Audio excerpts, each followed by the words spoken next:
30. 하나님과 동행하기. 영적인 성장과 승리하는 삶의 중요한 요소 중 하나는 우리가 주님과 연합하여 사는 삶이다. 개인적인 예배와 기도는 영적인 삶의 호흡과 같다. 숨을 쉬지 않고 사는 사람은 아무도 없듯이 그리스도인의 삶에서 하나님과 함께하는 것은 호흡처럼 중요하다. 하나님께서는 사귐을 갖기 위해 사람을 창조하셨다.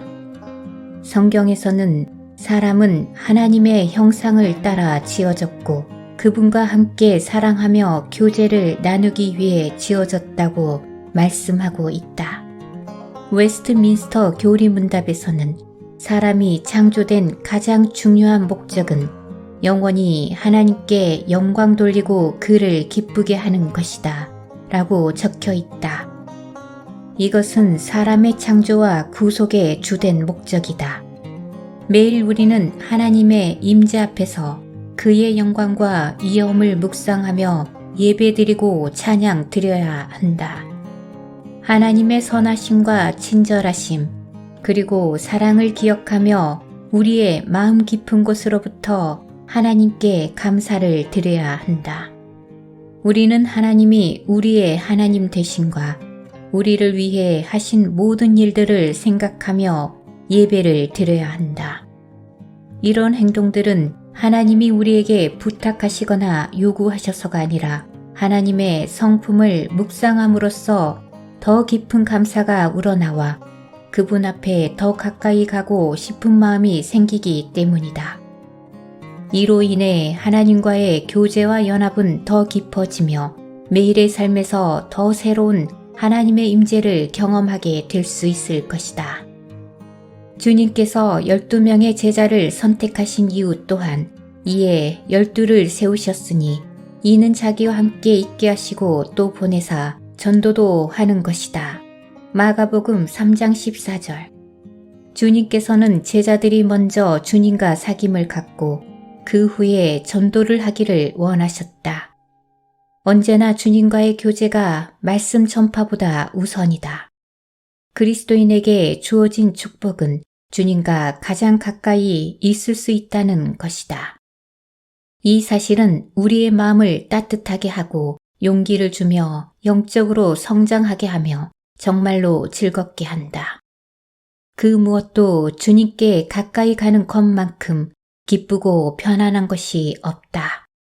매일 주님의 임재를 즐기며 그분의 손을 잡고 삶을 여행하는 것은 축복된 경험이다. 하늘에 계신 하나님께서 우리와 함께 하신다는 것은 얼마나 든든한 사실인가. 하나님께서 나와 가까이 하신다는 사실을 알면서 살아가는 것은 대담함과 자신감을 준다. 이 모든 축복은 하나님의 임재 안에서 살아갈 때만 주어진다. 말씀은 하나님과 함께하는 것의 축복과 유익함에 대해서 말하고 있다. 오직 여호와를 앙망하는 자는 새 힘을 얻으리니 이사야 40장 31절. 너는 여호와를 기다릴지어다. 강하고 담대하여 여호와를 기다릴지어다. 시편 27편 14절. 승리하는 삶을 위한 힘은 주님의 임재로부터 얻는다. 주 만군의 여호와여 주를 바라는 자들이 나를 인하여 수치를 당하게 하지 마옵소서. 시편 69편 6절. 주님을 바라는 자들은 부끄러움을 당하지 않을 것이다. 주께서 생명의 길을 내게 보이시리니 주의 앞에는 충만한 기쁨이 있고 주의 오른쪽에는 영원한 즐거움이 있나이다. 시편 16편 11절. 주님의 임재를 의식하는 사람은 언제나 행복할 것이다. 짧은 행복이 아니라 영원한 충만한 기쁨과 즐거움이 항상 있을 것이다. 나는 포도나무요 너희는 가지라. 그가 내 안에 내가 그 안에 거하면 사람이 열매를 많이 맺나니. 요한복음 15장 5절. 이 말씀에서 거하다라는 말은 친밀한 교제 안에 머무른 것을 의미한다. 하나님과 친밀한 사귐을 갖는 그리스도인의 삶은 그 열매로 가득할 것이다. 모세가 하나님의 임재 안에서 며칠을 보낸 후 이스라엘 백성들에게 돌아왔을 때 그의 얼굴에 광채가 있었다. 출애굽기 34장. 우리의 성품은 누구와 많은 시간을 보내느냐에 달려있다. 너의 친구가 누구인지 알면 당신이 어떤 사람인지 알 수 있다. 라는 속담이 있다. 하나님과 계속적인 사귐을 갖는 사람의 내면은 항상 밝을 것이다. 그는 주님을 통해 본 거룩함을 계속 바라고 추구할 것이다. 하나님과의 꾸준한 사귐은 그분의 거룩하심과 다른 성품들을 우리의 삶 속으로 가지고 오게 될 것이다. 하나님과 대화하기. 기도는 주님과의 시간의 중요한 부분이다. 기도는 단지 주님께 매일 필요한 것을 말씀드리고 그 요구에 대한 답을 기다리는 것이 아니라 하나님께 의지하는 것과 그분에 대한 충성을 선언하는 것이다. 기도는 이루기 원하지 않으시는 하나님을 강요해서 나의 뜻을 이루려고 하나님의 마음을 바꾸려는 시도가 아니다. 기도는 우리 삶의 세세한 부분까지도 하나님께 온전히 의지하고 있다고 말씀드리는 것이다. 기도를 통해 우리는 하나님께 점점 가까이 가고 그분을 더 신뢰하게 된다. 우리는 하나님께 어떻게 기도해야 하는가? 말씀의 가르침을 살펴보자. 아무것도 염려하지 말고 다만 모든 일에 기도와 간구로 너희 구할 것을 감사함으로 하나님께 아뢰라. 빌립보서 4장 6절. 우리는 감사한 마음으로 그저 하나님께 말씀드리면 된다. 우리가 주님의 임재 안으로 들어갈 때 우리의 마음에는 예배와 찬양과 감사가 넘쳐 흐르게 되고 그 후에 피로를 아뢰게 될 것이다. 기도는 이 모든 것들의 조합이다. 하나님께서는 우리의 기도를 들으시고 응답하신다. 우리를 모르거나 이해하지 못하는 낯선 누군가에게 기도하는 것이 아니다. 우리는 우리의 기도를 듣고 싶어 하시고 응답하고 싶어 하시는 살아있는 인격체에게 기도하는 것이다. 하나님은 진심으로 부르짖는 자를 가까이 하시며 마음이 상한 사람들을 무시하거나 거절하지 않으신다. 그분은 우리가 고통 중에 있을 때 들으시고 응답하신다. 하나님께서 우리의 기도를 들으신다는 것을 증명하는 많은 성경 구절들이 있다. 기도는 하나님과의 대화이다. 이것은 우리의 의무가 아니며 배운 것들을 되풀이하며 말하는 것이 아니다.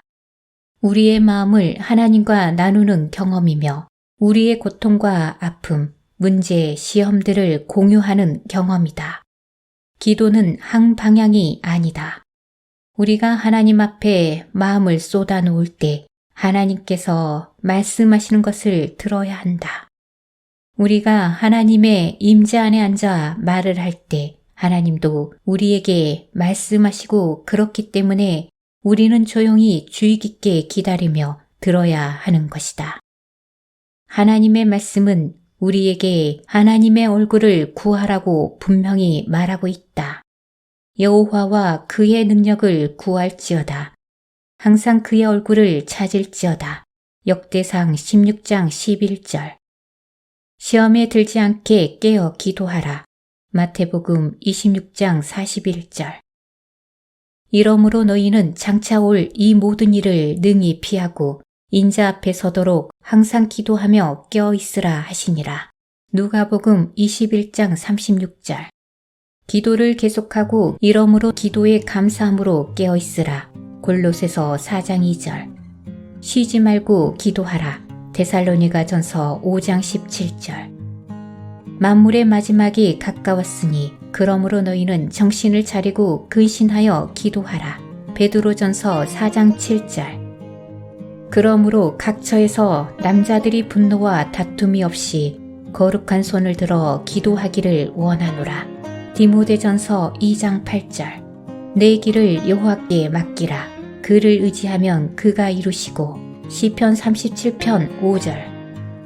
우리는 위와 같은 기도에 관한 많은 가르침과 명령들을 볼 수 있다. 이 말씀들은 기도가 얼마나 중요한지를 강조해준다. 죄를 짓는 사람은 기도하기를 멈추고 기도하는 사람은 죄짓기를 멈출 것이다 라고 누군가 말했다. 이것은 사실이다. 거룩한 하나님의 임재 안에 거할 때 우리가 짓는 죄와 실수에 대해서 민감해진다.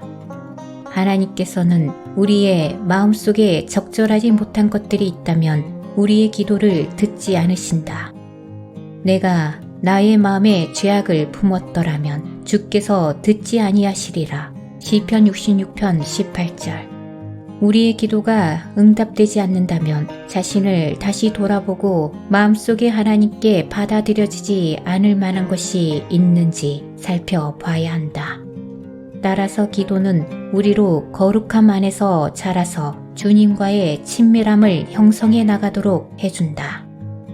독자들이여, 당신이 그리스도인의 삶을 살아가는 데에 실패하는 이유 중 하나는 기도가 부족하고 주님과 함께하는 시간이 없어서이다. 기도는 주님과 동행하는 시간으로부터 우리에게 필요한 힘과 영성과 힘을 얻을 수 있다. 우리가 거룩한 능력을 얻지 못한다면 당연히 실패할 수밖에 없다. 따라서 주님의 임재 안에서 더욱 깨어 주님과 동행해야 한다. 주님, 저는 당신의 임재 속에서 살지 않으면 결코 승리할 수 없음을 압니다. 제가 당신의 발 아래 매일 엎드려 기도하고 더 성숙한 삶을 살 수 있게 하소서. 아멘.